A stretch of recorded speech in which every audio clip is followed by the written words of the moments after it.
আসসালামু আলাইকুম। এখানে আমি খইয়া মাছ আর কি বনিমু। এখন প্রথমে ও খইয়া পালা করে ক্লিন করে লিমু, ব্লক করনানি ও কই দেখি পালা করে খল্লা ফালাই দিমু, খল্লা রাখতাম না। বাদে খইমিতে বিরান করিলাই হলুদ আদা 4 চামচ, তোরা লবণ আর তোরা মরিচ দিয়া দইছি পালা করি আর কি। দোয়ার বাদি গিয়া এইখানো কইতে আরও মাখাইয়া আর বিরান করিলাইমু। ও দেখতে পারানি আসলে কইয়া মাছ খাইতে মজা লাগে। তোরা গোছাবা আমরা তো আর পালা পাই সকলো বাংলাদেশ যারা বড় হয়েছে সবে চাই ছোটো মাছ খাইতাম।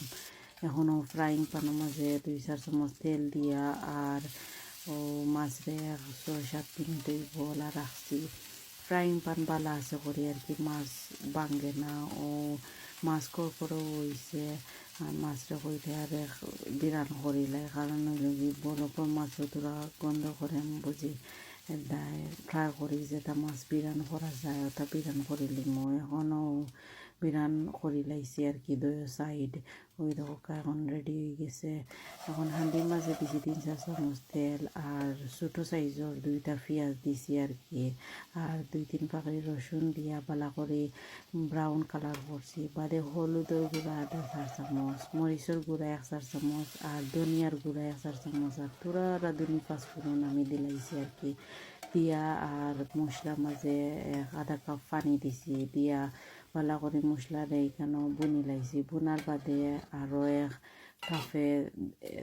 কাপ হইব আর কি পানি দিছি দিয়া আরও 15 মিনিট হইব আমি উতরাইছি। হই শিরাওলা বালাটিকে কুক হয়ে যাক। আর এখানে বাদে 15 মিনিট বাদে আমি 3-4টা কাঁচামরিচ দিছি আর তোরা ধনিয়া পাতা দিছি দিয়া আর কি শিরারে আরও তেল জাল দিছি। দেওয়ার বাদে তখন আমি মাছ ছাড়ি দিই আর কি, যে কইয়া মাছ বিরান করছিলাম সকলটি নৌ ছাড়ছি। ছাড়িয়া ওলা আরও 2-3 লাড়া মারছি। মারিয়া এখানেও আমি ঘুরি আর কি আরও 4-5 মিনিট ওই বলা কুক করছি।